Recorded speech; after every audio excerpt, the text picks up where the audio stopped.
कागभूषण जी भगवान शंकर का प्रचार कर रहे हैं, प्रचारक बने हैं।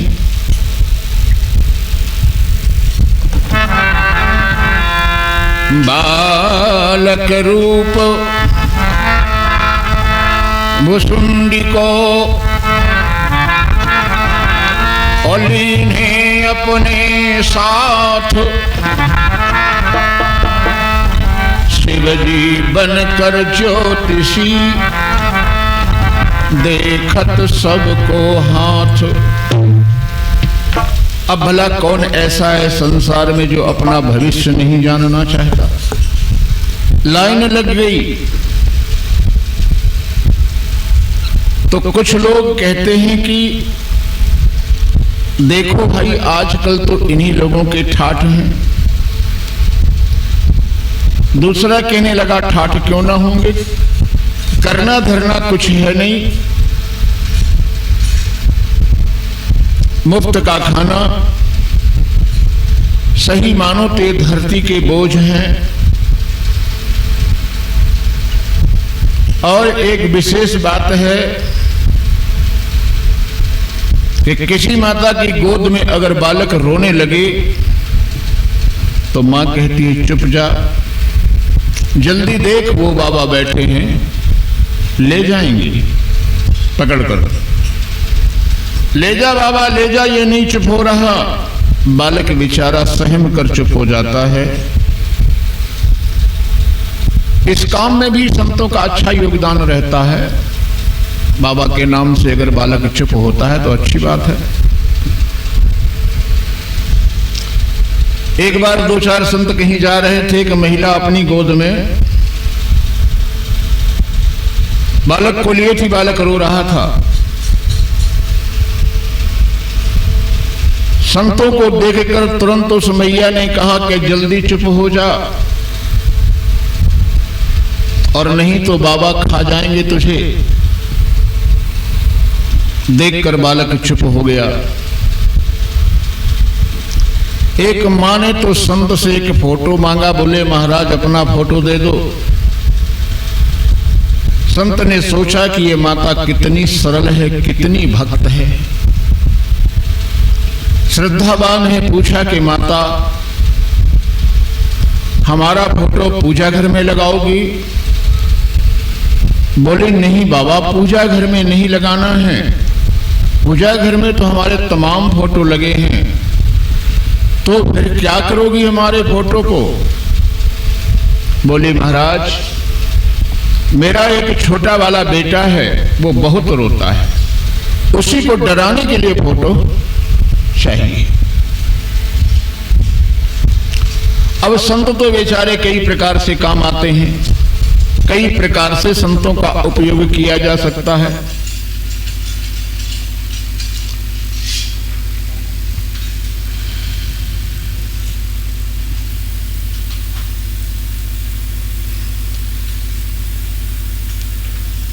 फिर बहुत सारे ऐसे लोग हैं जो अपनी हस्तरेखा दिखाते हैं और कहते हैं महाराज जरा देखो तो इसमें क्या लिखा है। महाराज जी हाथ देखते हैं,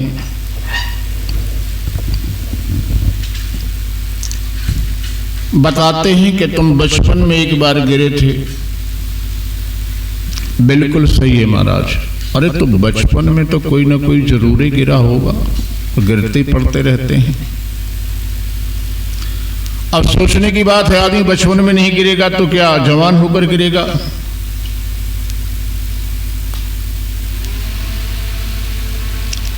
इस प्रकार के हस्तरेखा विशेषज्ञ बहुत मिलते हैं, लेकिन आज के जो हस्तरेखा देखने वाले ज्योतिषी हैं ये वास्तव में महान ज्योतिषी हैं और त्रिकालदर्शी हैं, तीनों कालों के ज्ञाता हैं।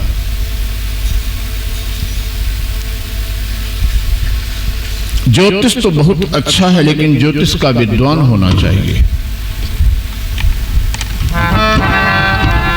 ज्योतिष है सब शास्त्र शिरोमणि, बड़े भाग्य भाग्य से आता है। सबको ज्योतिष का ज्ञान नहीं होता। भूत भविष्य तो वर्तमान यह तीनों काल बताता है। किंतु आप जिस हाथ को दिखाना चाहते हैं उसी हाथ से तो सब हो रहा है जो आप कर रहे हैं। सींचे हैं अधर्म के वृक्ष जिते,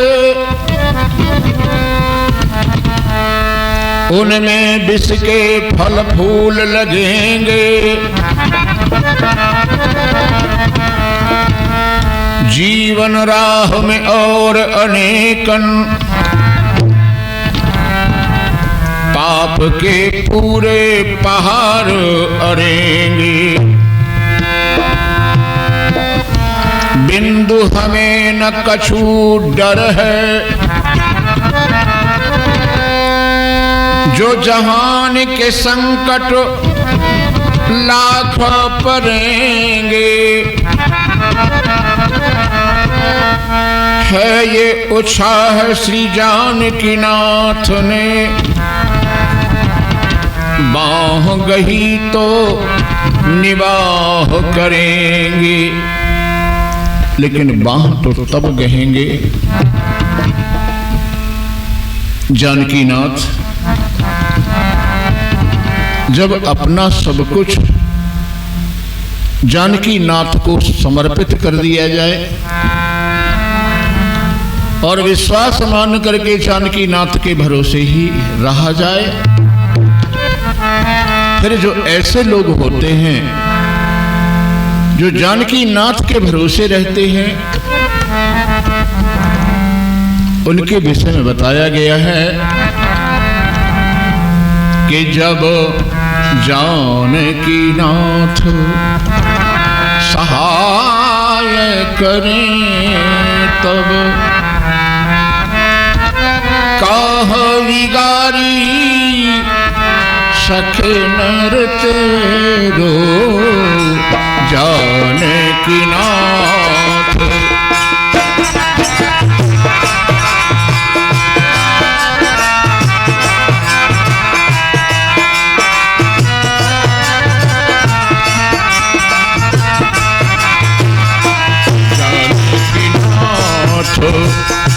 सहाय करें तब काह विगारी सके नर तेरो। जानकी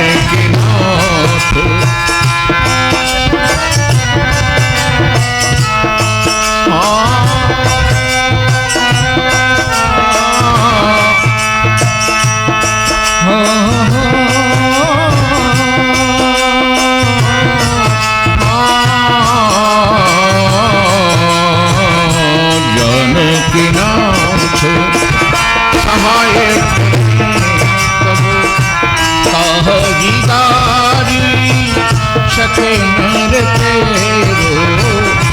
जानकी नाथ जानकी नाथ।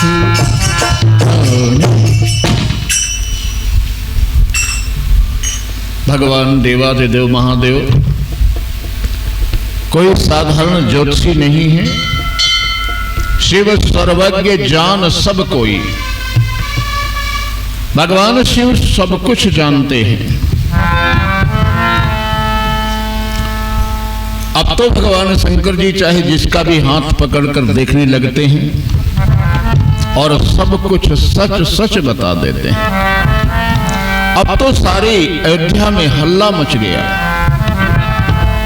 कि ऐसे वैसे नहीं, बहुत पहुंचे हुए ज्योतिषी आए हैं। राम जी पलना पे पड़े पड़े मुस्कुरा रहे हैं कि बाबा कितना परेशान है और हमारे पाने के लिए कितनी लीला कर रहे हैं। भाइयों है अवध नगरिया में भयो है अवध नगरिया में, हल्लारी भोग अवध नगरिया में, हल्लारी भयो अवध नगरिया में।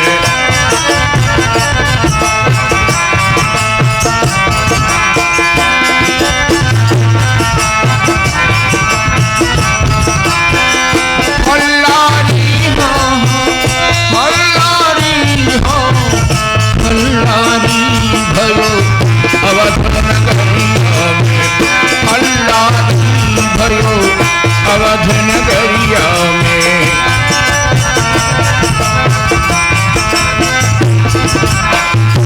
लोग चर्चा कर रहे हैं, कह रहे हैं कि एक ऐसा ज्योतिषी आया है,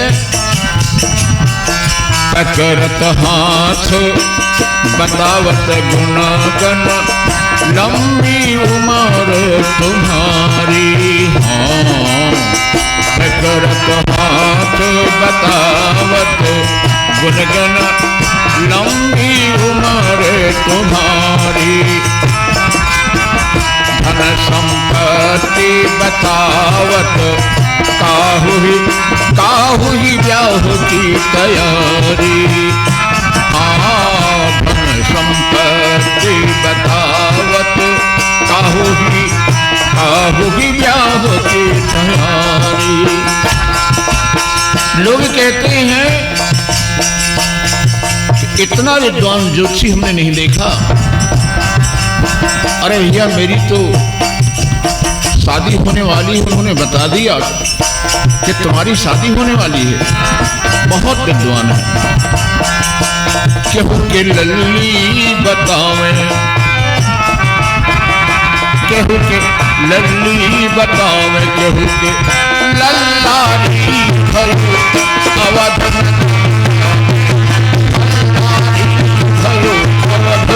नगरिया में।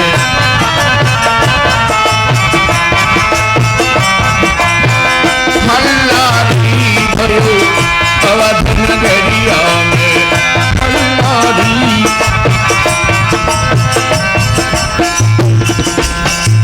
ये कार्यक्रम चल रहा है भगवान शिव का। उसी समय राजमहल से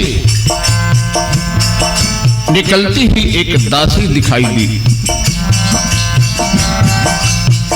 सुनत कोलाहल दासी आई, बाबा सबको भगायो। सुनत कोलाहल दासी आई, बाबा सबको भगायो। राजमहल से आती ही जब दासी को देखा तो बाबा ने सबको भगा दिया। आप लोग दूर हटें, सबको बताएंगे। और तुरंत दासी का हाथ पकड़ लिया। हरि सेविका भाग्य जगो तेरो, हमको साफ दिखायो।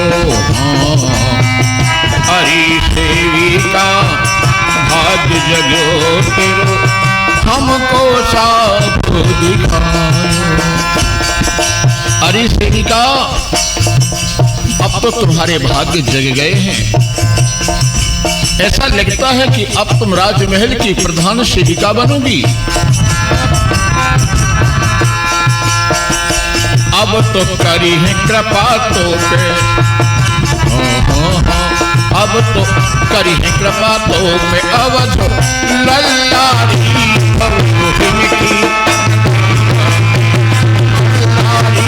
भयो अवध नगरिया में।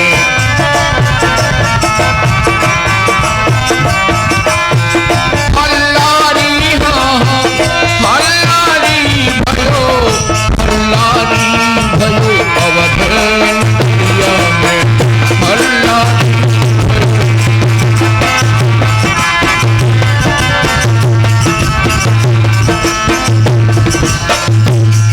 सेविका से कहा, सेविका हमें साफ साफ दिखाई देता है,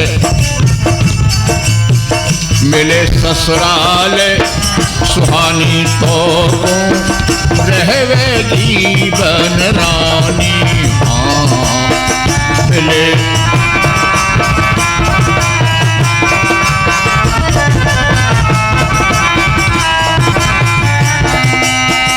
मिले ससुराल सुहानी, तो रहवेगी बन रानी। राजमहल में नाम बढ़े तेरो, ये शंकर की वाणी। राजमहल में नाम बढ़े तेरो, ये शंकर की वाणी। सेविका को आशीर्वाद दिया कि ये शंकर की वाणी है। लोग सुनते हैं, समझते हैं कि बहुत से लोगों के शंकर नाम है, किसी को क्या पता कि ये वही भूत भवन भगवान शिव हैं, ये औढ़रदानी हैं। काकभूषुंड जी ने धक्का लगाया शिव जी को कि रेखा ही देखते रहोगे क्या, और सब कुछ भूल गया जो काम करना है। भगवान शिव ने कहा शास्त्र चिंतियां करो न प्यारे, अब चिंता करने की आवश्यकता नहीं है चेला। शास्त्र चिंतियां करो न प्यारे, लल्लाड़ी भयो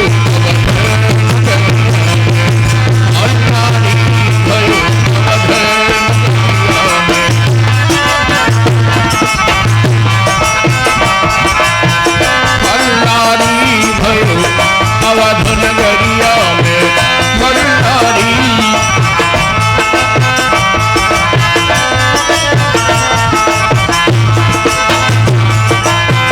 हल्लारी हल्लारी हल्लारी भयो अवध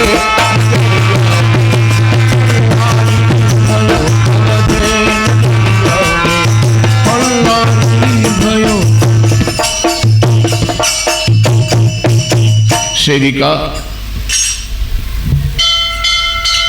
ने बाबा के चरणों में निवेदन किया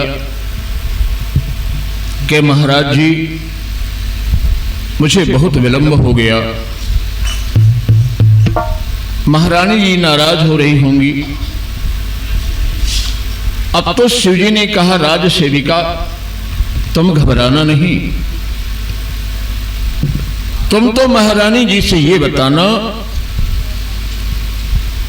कि शंकर नाम के एक बहुत बड़े ज्योतिषी जी अवध में पधारे हैं। दासी महलों में जाती है। महारानी ने पूछा सेविका इतनी देर कहां लगा दी? दासी ने बताया गीतावली में एक बड़ा सुंदर पद आया है। दासी बता रही है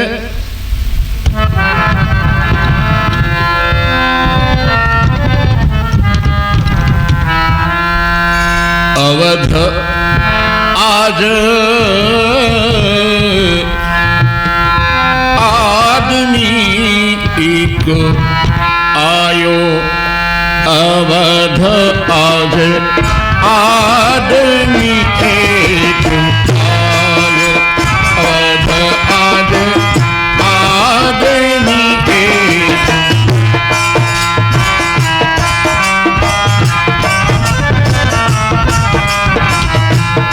माँ महारानी आज एक ऐसा विशिष्ट आदमी आया है।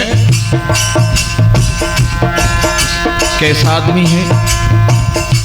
भैया ने पूछा। दासी ने कहा महारानी ऐसा नहीं है। करतल देखी बतावत गुणगन, करतल देखी बतावत गुणगन, बहुतन परिचय पायो, बहुत से लोगों ने आजमाया कि सच है कि झूठा है। बहुत न पैरी जय पायो,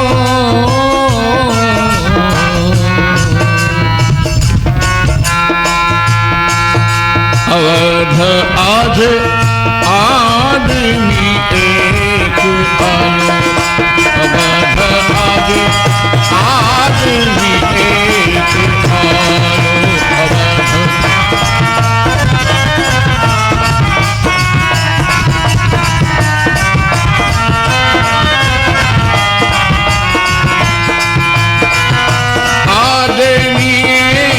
आयो, अवध आदमी एक आयो, आदमी एक आदमी एक आयो, अवध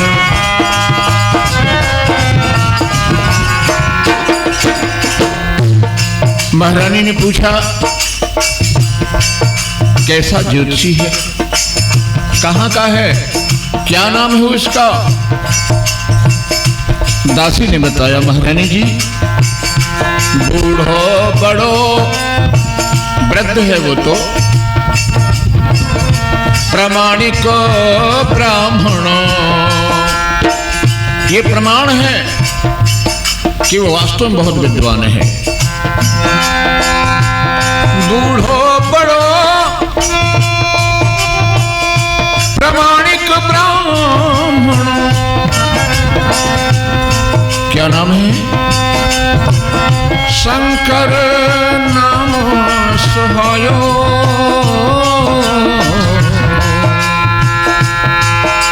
अवध आज आदमी एक आयो, अवध आज आदमी एक आयो,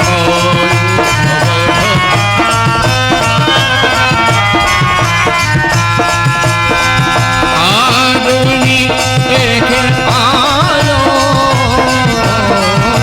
आदमी एक आयो,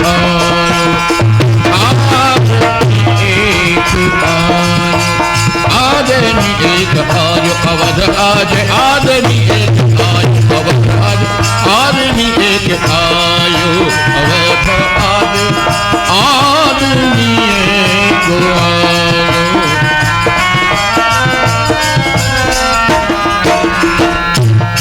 महारानी संग शिशु शिष्य, एक छोटा सा बालक चेला है उनका, संग शिशु शिष्य एक महारानी। महारानी ने कहा चेलिका यदि इतना जानकार ज्योतिषी है वो, उसको शीघ्र बुलाओ, भीतर ले आओ। भीतर भवन बुलायो, भीतर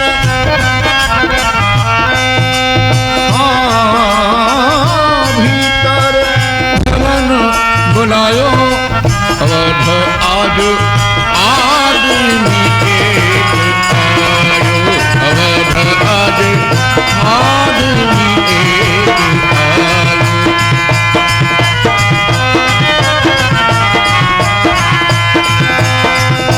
आदमी एक आयो, आदमी एक आयो, आयो आयो आयो आयो, अवध आज आदमी एक आयो, अवध आज। महारानी ने कहा दासी तो शीघ्र जा, उन्हें बुलाकर ले आ, मैं अपने चारों पुत्रों की हस्तरेखा दिखाऊंगी। जाति शीघ्र चला जा, ज्योतिषी को कहीं जाने मत देना और तुम्हें लेकर के आओ। महारानी का आदेश पाकर राजसेविका दौड़ती हुई आई ज्योतिषी के पास और कहा कि भाग्य खुल गए विप्रवर, चलो हमारे साथ राजमहल में देखिए राम लला को हाथ। कागभूषण जी ने कहा बाबा काम बन गया।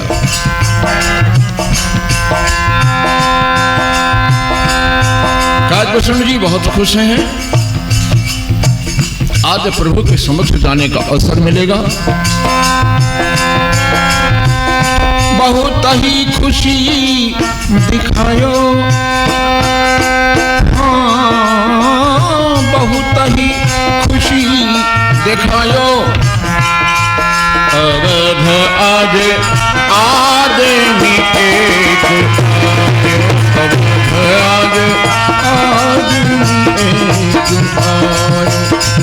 आदमी एक आयो, आदमी एक आयो। कागभूषण जी ने कहा बाबा चले। भगवान शिव डमरू बजाने लगे। बोले बाबा फिर डमरू बजाया, कल भी बजाया था, कितने धक्के खाए और भगाए गए, आप फिर डमरू। शिव जी ने कहा चेला अब कुछ नहीं होगा, तुम तो चलो। शिव जी ने राजद्वार में प्रवेश किया। अब दासी का विनोद देखिए। दासी कहने लगी बाबा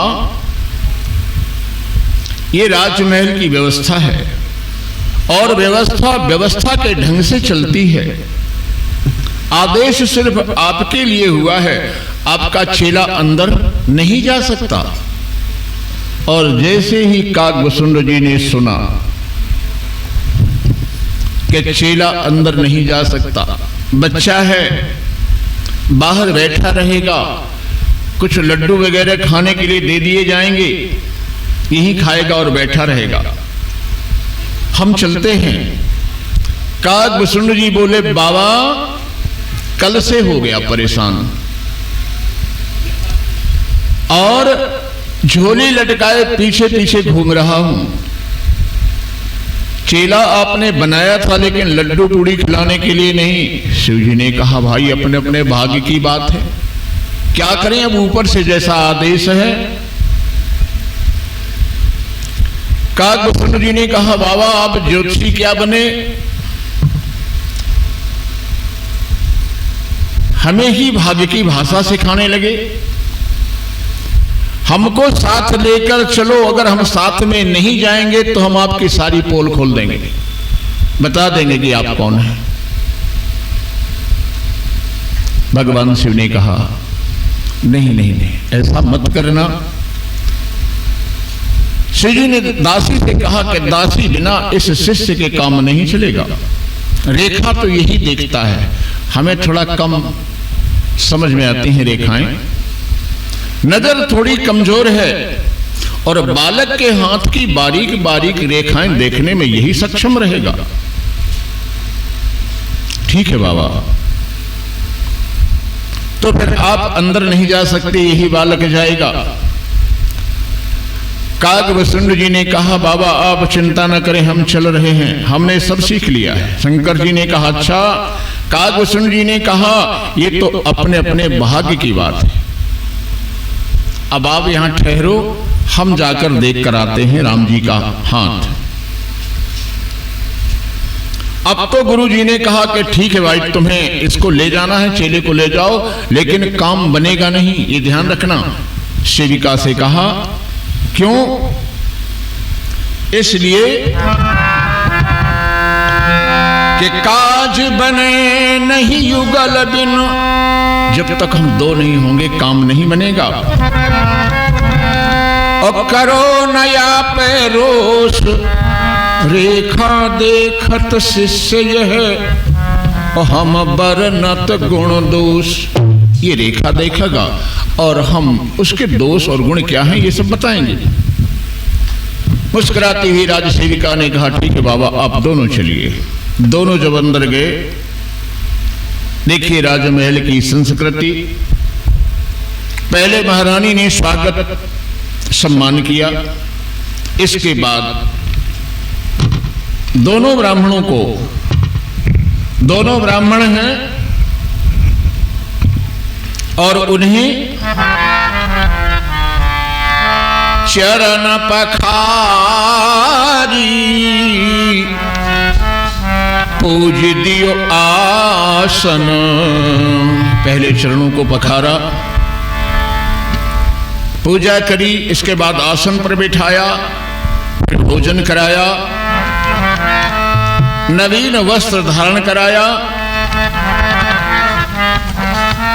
और ऐसे नहीं, बहुत सुंदर वस्त्र, राजसी वस्त्र, आसन बसन पहनायो, सुंदर वस्त्र पहनाए। इसके बाद मेले चरण चारि चारे उसुत, चारों कुमारों को उनके चरणों में डाल दिया। अब तो राम जी को उठाकर बाबा ने अपनी गोद में ले लिया और कहा कि बाबा, मैया ने कहा बाबा इसके सर पर हाथ रख दीजिए। शिव जी सोचने लगे कि हम तो स्वयं इनके चरणों का दर्शन करने के लिए आए हैं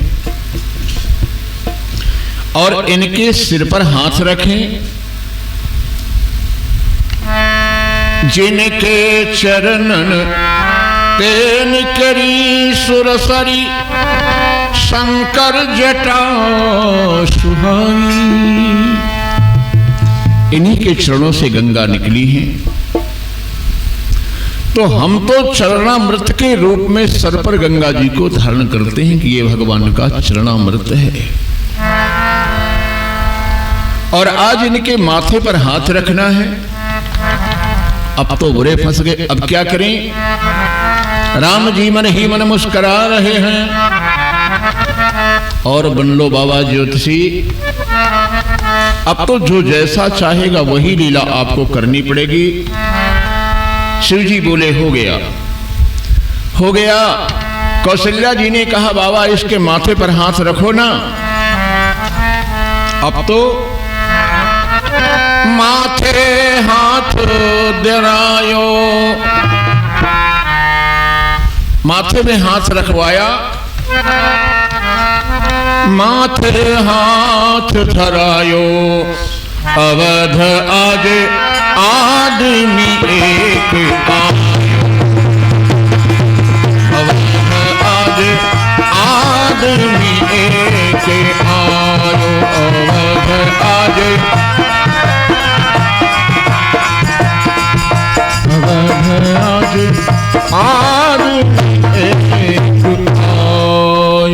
बाबा की तो समाधि लग गई, नेत्र बंद हैं और काकभूषण जी तो राम जी की करतल रेखा देख रहे हैं, देखते ही रह गए, नेत्र बंद नहीं हो पा रहे।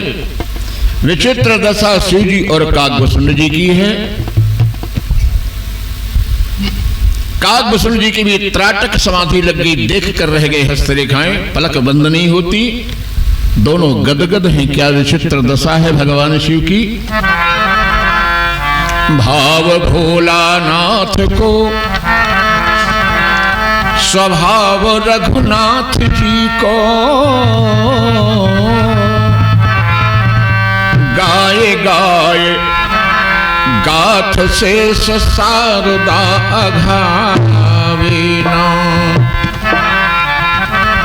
ध्यान मग्न बैठे वो प्रभु को प्रमोद देख, अब गोद तज जननी की ओर प्रभु जावे ना। माता कौशल्या ने विचार किया कि लाला तू मेरी गोद में आ जा, लेकिन भगवान शंकर की गोद को छोड़कर भगवान राम उनकी गोद में नहीं आ रहे हैं। हरि की हथेली गहे अशिष्य जू सराहे भाग्य। काकभूषण जी अपने भाग्य की सराहना करते हैं कि आज जैसा अवसर कब और कहां मिलता। बड़े भाग्य हैं जो आज भगवान का हाथ अपने हाथ में लेकर उनकी रेखाएं देख रहे हैं। ओमग्यो अनुराग तो सुवाक्य कही आवे ना। मुख से कोई शब्द नहीं निकल रहे हैं। मौनी बन बैठे भुसुंडी जी न बोलत बैन। खोल खोल द्रग प्रभु शंभु सन्मुख सुनावे ना शिव जी बोल रहे हैं और न काकभूषण जी। कौशल्या ने कहा दासी से, अरे सेविका ये क्या मखौल किया है तूने? ये अंधे गूंगे कहां से ले आई? भगाओ इन्हें। अब माता जी को राम जी को खटकी कि माता ने ऐसा कहा इनको भगाओ। तो भोले बाबा की दाढ़ी को पकड़कर झटका दिया कि बाबा होश में आ जाओ, ये कैलाश नहीं कौशल्या भवन है। अब तो तुरंत ही शिव जी अपनी ड्यूटी पर वापस लौट आए और कहने लगे मैया हमने सब देख लिया। क्या देख लिया? बोले इस बालक का जन्म हुआ था तब इसके 4 भुजाएं थी। अब कौशल्या जी को शांति प्राप्त हुई कि नहीं, वास्तव में ज्योतिषी जो है बहुत जानकार है, क्योंकि 4 भुजाओं वाला दृश्य तो किसी ने देखा ही नहीं। इस ज्योतिषी को कैसे पता? शिव जी ने बताया कि बड़ा दिव्य रूप रहा होगा। कौशल्या जी ने विचार किया कि मैं और राम की सिवा तो कोई नहीं जानता। इसका मतलब शिव जी ने कहा कि हमारे कहने से मत कह देना, यदि सच हो तो हां कहना। कौशल्या जी ने कहा बाबा बिल्कुल सच है, हमारी ज्योतिष विद्या का ये अनुभव के आधार पर हम बता रहे हैं। और राम जी मुस्कुरा रहे हैं कि जय हो ज्योतिषी जी महाराज। दोनों लीला कर रहे हैं। मैया भोली हैं, कहा ठीक है बाबा आगे की बात बताओ। बाबा ने कहा मैया कुछ दिन बाद एक बाबा जी आएंगे आपके यहां और आपके लाला को ले जाएंगे, और जब ले जाएंगे तभी इन 4 का विवाह होगा। खुश हो गई माता। जन्म प्रसंग कहो कौशिक मिश। विश्वामित्र जी की कथा कही और श्री स्वयंवर गायो। सीता के साथ इनका विवाह होगा। राम जी ने शिव जी को इशारा किया कि बस बाबा अब आगे की कथा मत सुनाना, यहां तक तो ठीक है, अगर कहीं आगे वनवास की कथा बता दी। सन्मान्यो महिदेव यशीसन और सानंद सदन सिधायो। तुलसीदास रनिवास रहस बस भव सबको मन भायो। अवध आज आदमी एक आयो। अवध आज आदमी एक आयो। अवध आज आदमी एक आयो।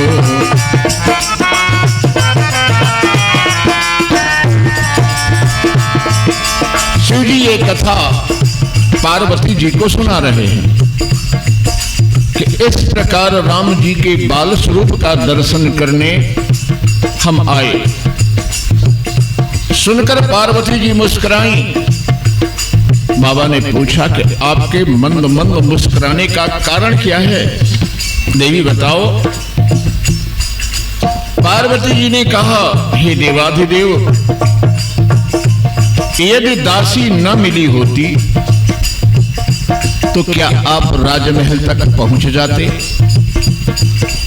यदि दासी न मिली होती तो क्या राजमहल तक आप पहुंच जाते? बोले हाँ ये बात तो है। तो पार्वती जी बोली कि दासी को अब तक नहीं पहचाना क्या? बोले आपने दासी को नहीं पहचाना अब तक? आप राम जी के दर्शन करने के लिए गए और भगा दिए गए, भगाए गए थे ना? बोले हाँ। और पहले दिन के बाद ही आप भटक रहे थे अवध की गलियों में, तब हमसे देखा नहीं गया। तो ये आपकी दासी, पार्वती जी बता रही हैं कि ये आपकी दासी, यानी हम स्वयं दासी बनकर न जाती तो क्या आपको राम जी का दर्शन हो जाता? शिव जी बहुत प्रसन्न होते हैं, धन्य हो देवी, ये काम तुम्हारा था। बोले हाँ, राजमहल से जो दासी गई थी वो यही दासी थी। शिव जी बहुत प्रसन्न होते हैं और पार्वती जी से कहा, हे देवी, यही तो हम आपको बता रहे थे। स्वयं प्रभु मोरे चराचर स्वामी, स्वयं प्रभु मोरो चराचर स्वामी।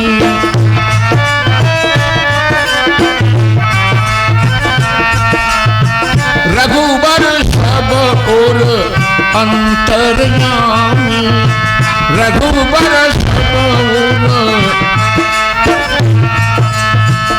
दोनों भगवान शिव और मां भवानी भगवान श्री राम के ध्यान में मग्न हैं। अब जिनके ध्यान में पार्वती जी और भगवान शिव मग्न रहते हैं तो दशरथ जी कहते हैं, जाकर नाम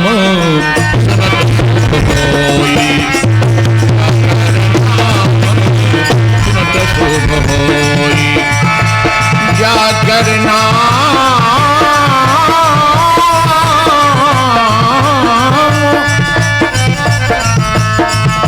सुनत शुभ होई, मोरे ग्रह आवा प्रभु, मोरे ग्रह आवा प्रभु सोई, मोरे ग्रह आवा प्रभु। दशरथ जी का नाम आ गया। तो आज हम तुम्हें ये बताए देते हैं कि दशरथ जी का वास्तव में सच नाम क्या था। दशरथ जी का नाम दशरथ तो किन्हीं कारणों से पड़ा था, लेकिन वास्तविक नाम क्या था दशरथ जी का? जन्म के समय महाराज दशरथ का नाम था नेमी चंद, जिससे कि महाकवि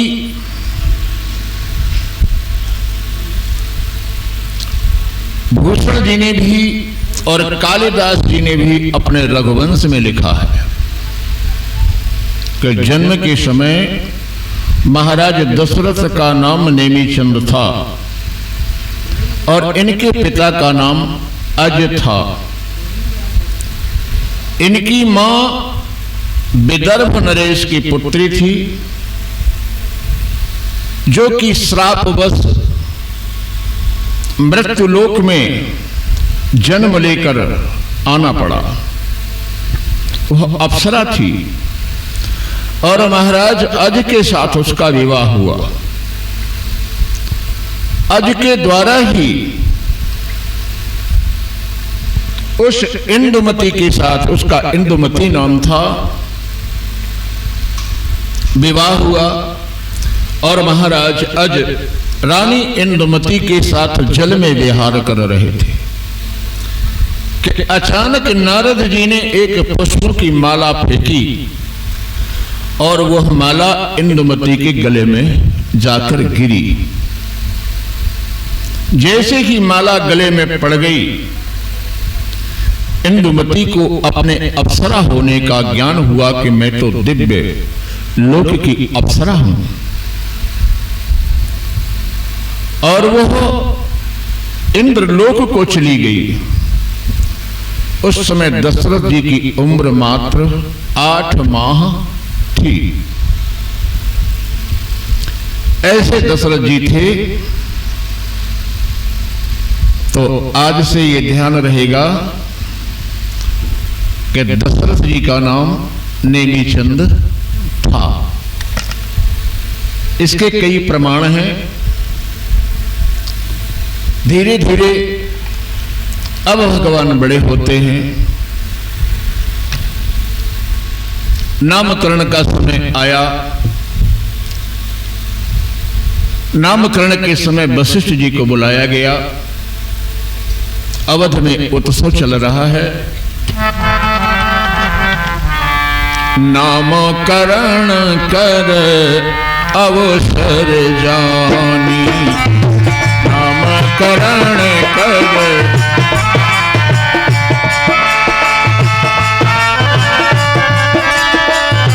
अवसर जानी। भूप बोली पठ ये मुनि ज्ञानी, भूप बोली पठ ये मुनि ज्ञानी।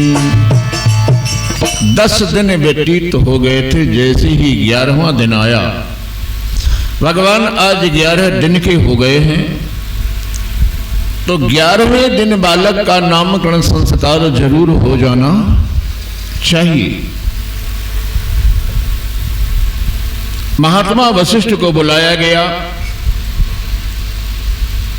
और वशिष्ठ जी के चरणों में दशरथ जी ने निवेदन किया कि हे प्रभु, इन बालकों का नामकरण कर दिया जाए।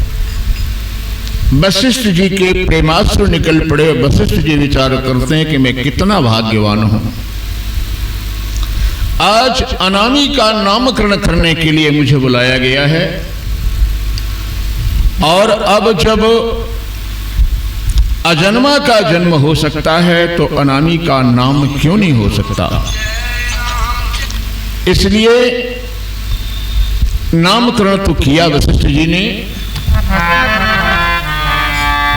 ज्येष्ठम रामम महात्मानम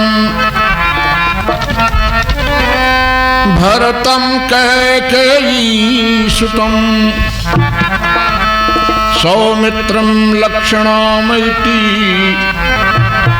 शत्रुघ्नम परम तथा।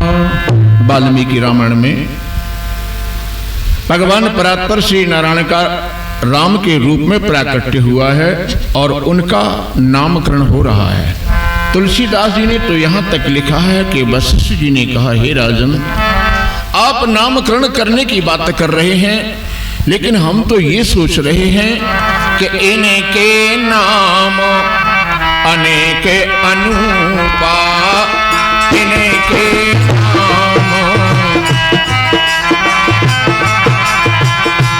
इनके नाम हाँ अनेक अनुपा, इनके नाम हाँ इनके नाम अनेक अनुपा। मैंड्रप कहा बसुमती अनुरूपा राम होशिया राम। मैंड्रप कहा बसुमती अनुरूपा राम। जो आनंद सिंधु सुख राशि, जो आनंद हाँ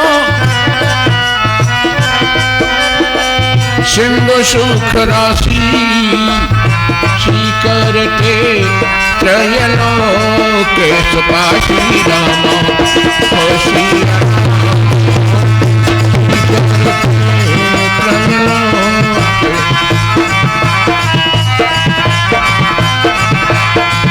शिकर के त्रयलोक सुपाशी राम होशिया राम।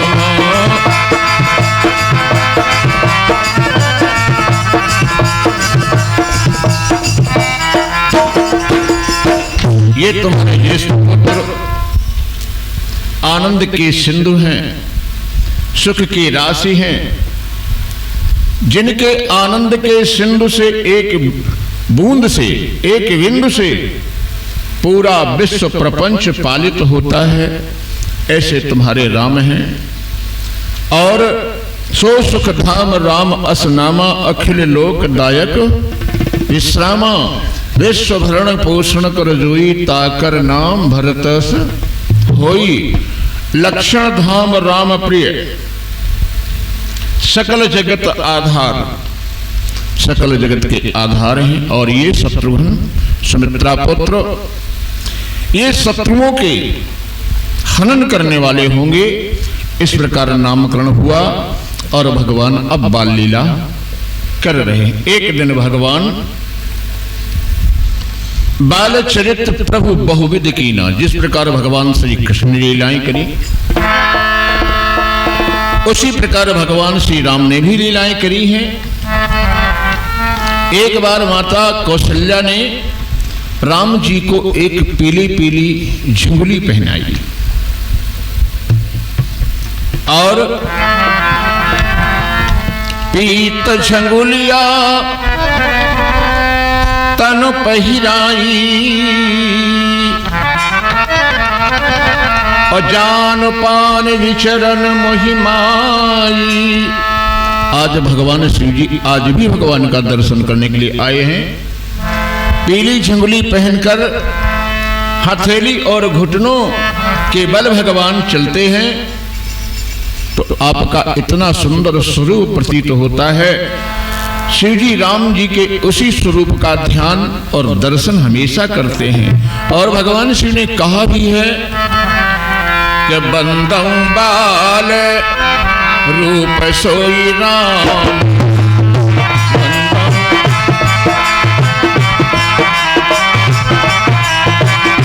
बंदौ बाल रूप सोई राम, सब विधि सुलभ जपत जही नामो, सब विधि सुलभ सब विधि सुलभ जपत जही नाम, बंदौ बाल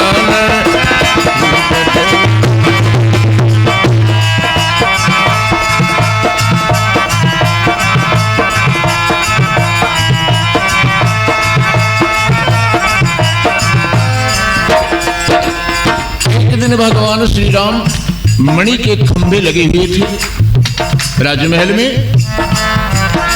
और मणि के खंभे में जब अपना प्रतिबिंब देखा तो भयभीत हो गए। जिनके स्मरण मात्र से भय भाग जाता है मनुष्य का, वो श्री राम मणि खंभा में अपना प्रतिबिंब देखकर भागे, डर जाते हैं। यही तो लीला है। प्रतिबिंब निरखी रघुराई, प्रतिबिंब निरखी रघुराई, भय से भागी चले प्रतिबिंब देखी रघुराई, भय से भागी चले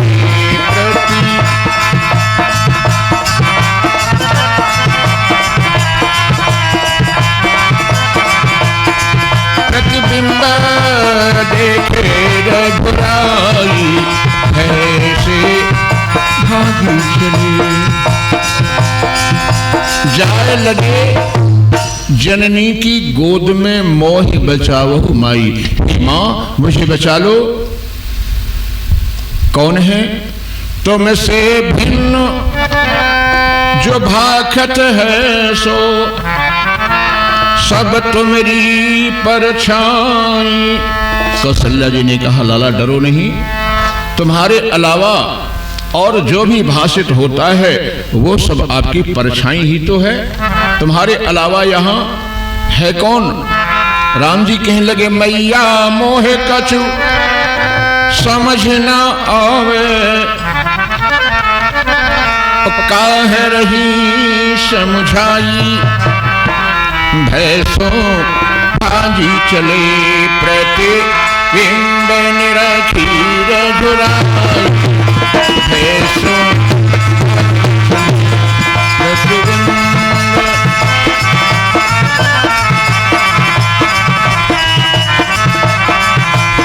प्रतिबिंब देखी रघुराई, है शोभा बिचले प्रति।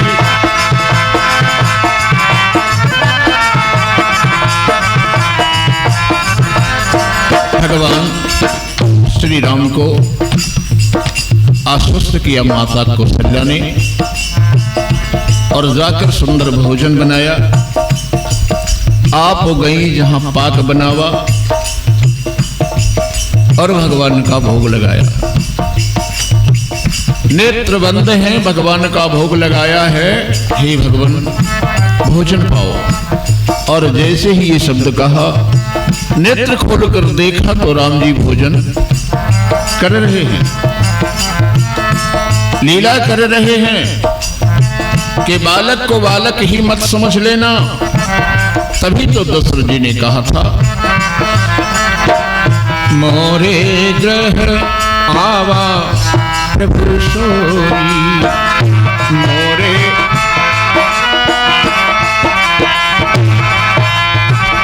मोरे ग्रह आवा प्रभु सोई, बोलिए रामचंद्र भगवान की जय हो। इस प्रकार भगवान लीला कर रहे हैं और मैया को भ्रमित कर रहे हैं। मैया विचार करती हैं कि मैंने भोग भगवान का लगाया था, लाला भोजन कर रहा है। माता को भ्रमित और अकुलाया देखकर राम जी हंस दिए। कौशल्या जी को अपना फिर से रूप दिखाया, अद्भुत रूप, अखंड स्वरूप दिखाया। मां आप भ्रमित ना हो, भगवान अखंड हैं।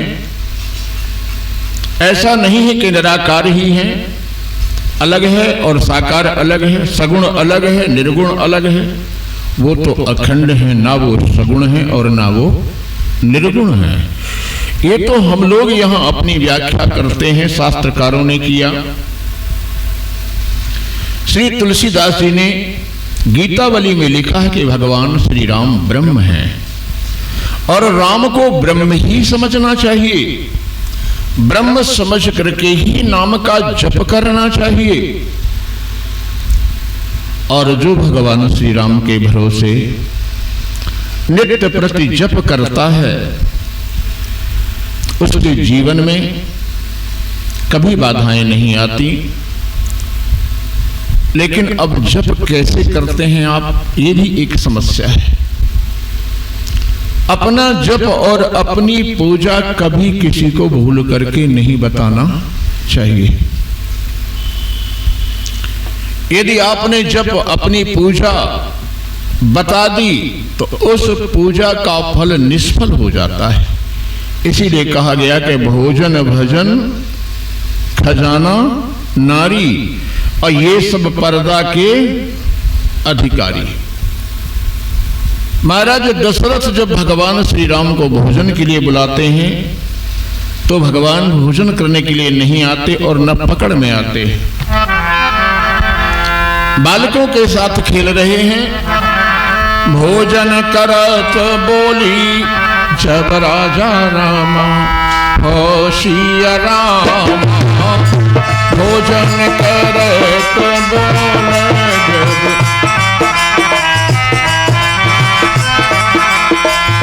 भोजन करत बोली जब राजा, भोजन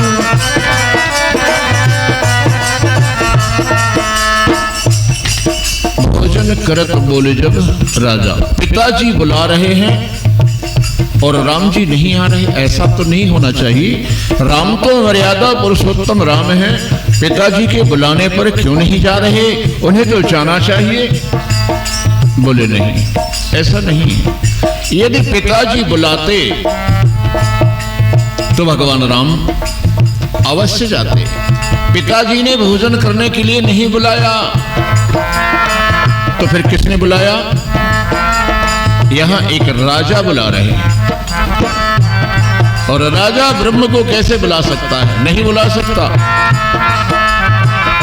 भोजन करत बोली जब राजा रामा, होशिया रामा।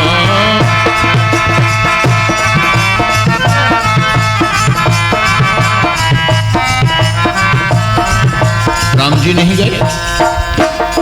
दूसरा कारण एक और था कि राजा, यदि राजा ही बुला रहा है तो भी जाना चाहिए। तो कब जाना चाहिए? राजा का धर्म क्या है? राजा का धर्म ये था कि हम बालकों के साथ खेल रहे हैं, भोजन के लिए यदि बुलाना था तो समस्त बालकों के साथ बुलाते और कहते कि राम जी अपने मित्रों को साथ लेकर आओ और भोजन करो। तो ये राजा का धर्म था। तो मेरे मित्रों को नहीं बुलाया और मैं अपने मित्रों को छोड़ करके भोजन करने चला जाऊं तो मेरे मित्र क्या सोचेंगे कि वाह राम जी खेलने में बड़ा साथ दिखा रहे हैं और भोजन के लिए अकेले उठकर चले गए। ये क्या है? ये राम जी का सील है कि मित्रों के बिना भोजन नहीं कर सकते। इसलिए नहीं आवत तजिबाल समाजा रामा, होशिया रामा।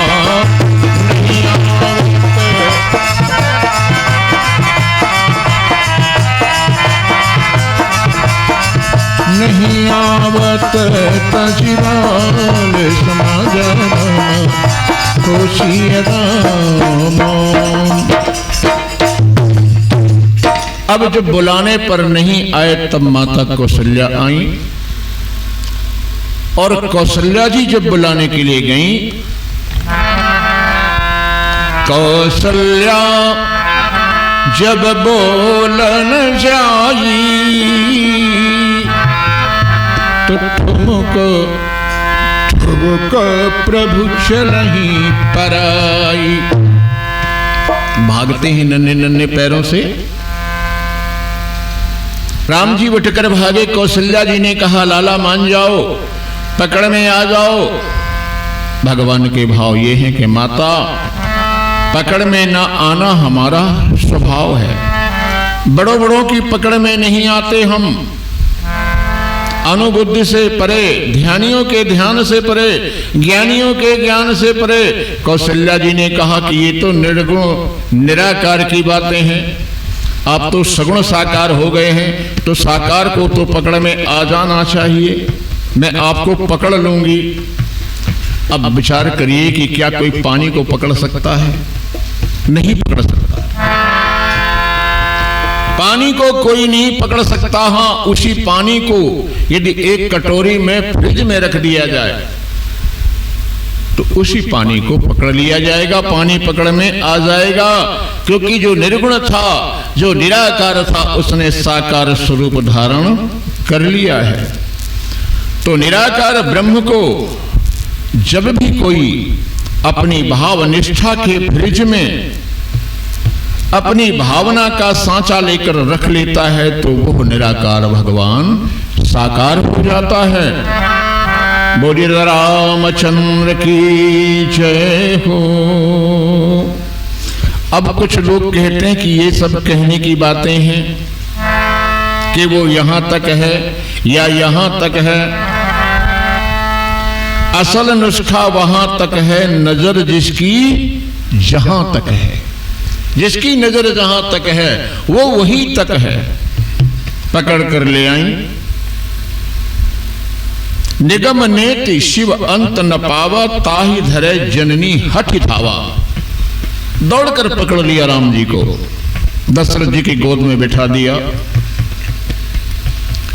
दशरथ जी की गोद में राम जी बैठ तो गए। इसका अर्थ क्या हुआ कि भक्त की पकड़ में ही साकार भगवान आते हैं।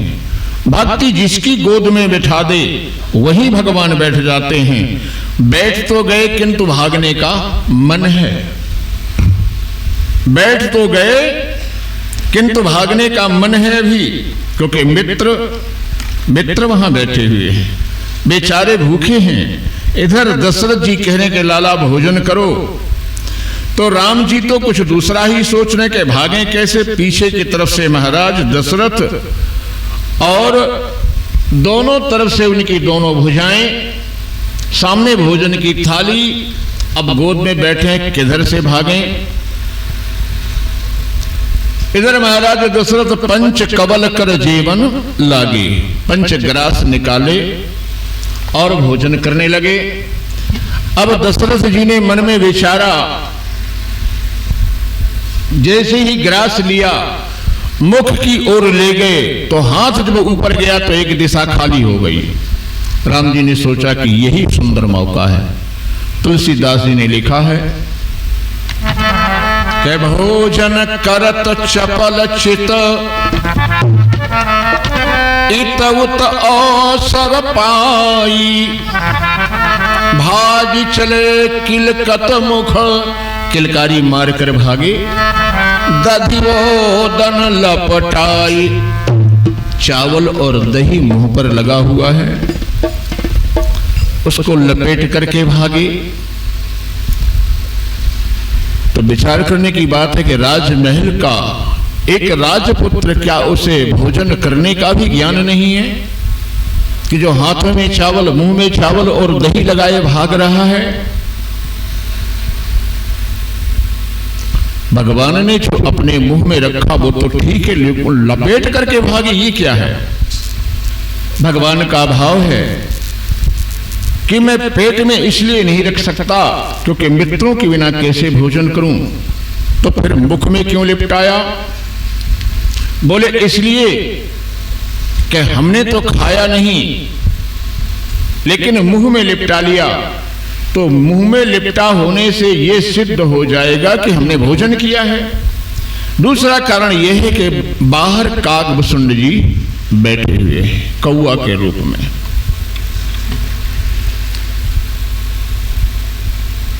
और मैं अगर ये अपना जूठन वहां गिरा दूंगा तो काकभुसुंड जी को जरूर जरूर मिल जाएगा। कौशल्या जी राम जी के पीछे जा रही हैं, लेकिन भगवान राम ठुमक चलत रामचंद्र,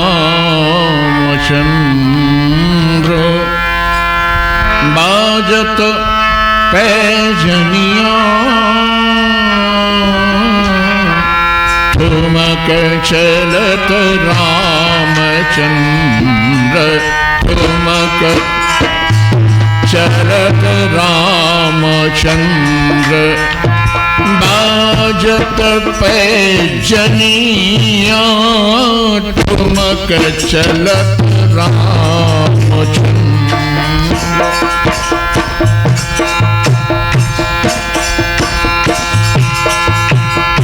किले किलात उठत धाय, जो तुम बजाते हो वही हम गा रहे हैं, लेकिन तुम गलत बजा रहे हो, वो बजाओ। किले किलात उठत धाय, गिरत भूमि लट पटाए, किले किलात उठत धाय,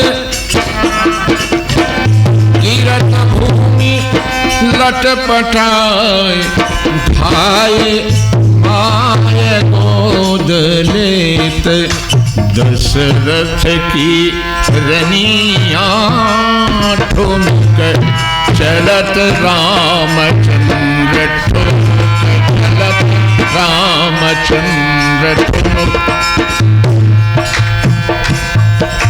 वही हाथ तुम्हारे पास है लेकिन अब तुम्हें नहीं आ रहा।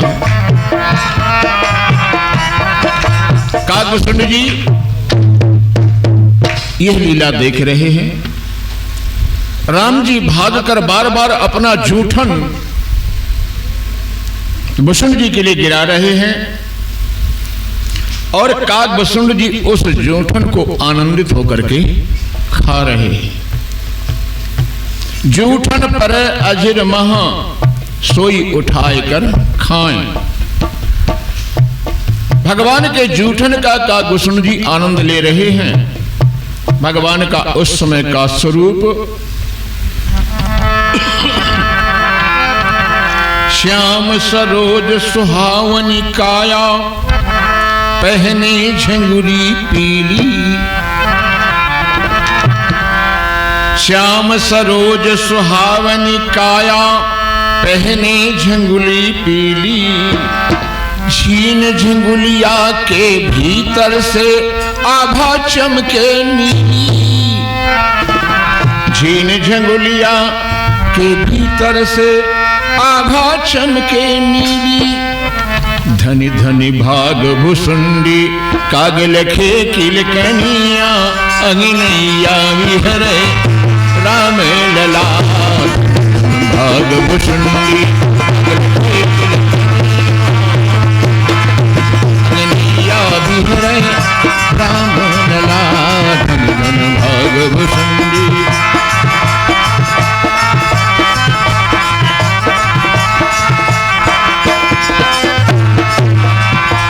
श्याम सरोज सुहावनी काया, पहने झंगुली पीली।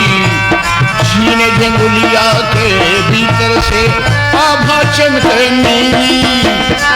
झीन झंगुलिया के भीतर से आभा चमके नीली। धनी धनी भाग भुसुंडी, धनी धन भाग भुसुंडी। काग लखे किलकनिया, अग्नैया विहरे धन धन भाग भुसुंडी। काग लखे किलकनिया, अग्नैया विहरे राम लला। धन धन भाग भुसुंडी।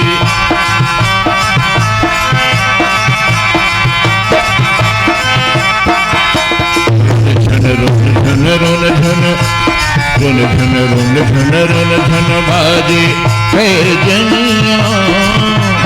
धन धन रोन धन रोन धन बाजे पैजनिया, अग्नैया विहरे राम लला।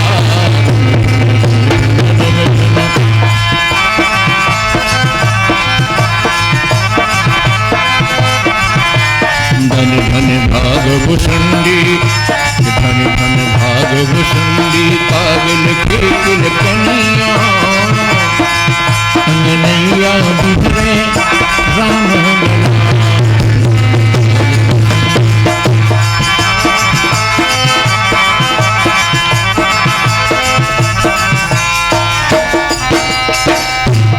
अब तो बाती रखो अपनी आरती मैया।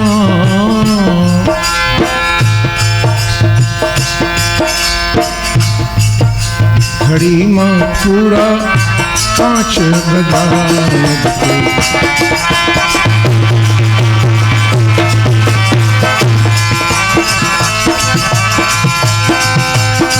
जय श्री राम, जय श्री राम, जय श्री राम, जय श्री राम, जय जय श्री राम, जय श्री राम, जय जय श्री राम, जय श्री राम, जय श्री राम, जय जय श्री राम, जय श्री राम, जय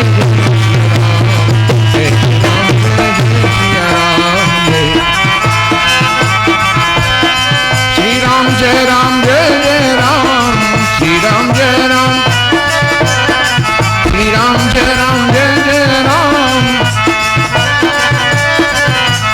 जय कन्हैया जय घनश्याम, जय कन्हैया जय घनश्याम। श्री राम जय जय श्री राम, जय श्री राम, जय जय श्री राम, जय जय श्री, जय जय श्री राम। बोलिए रामचंद्र भगवान की जय हो। कल की कथा